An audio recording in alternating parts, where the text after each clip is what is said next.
The Daily Code Snippet. Making circles and elliptical shapes was new with CSS3. Once it was possible, it began to be used as a feature. What is a common way you see circles used in websites? We see it in a staff section. Rather than presenting the images of people as square or rectangular portraits, it became trendy to show their headshots in a circle.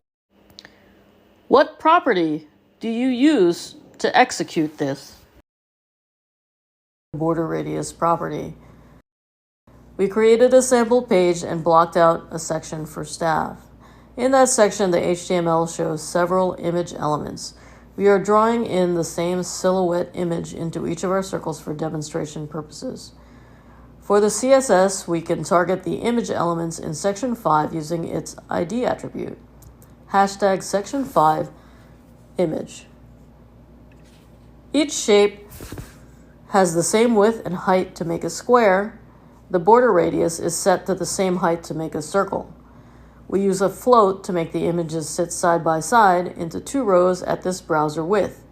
If you were to scale the browser, the images would move accordingly. The margin and padding are added to give space. The code will display like this.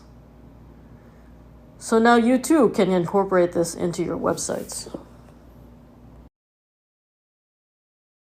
Presented by Designers Learn Code.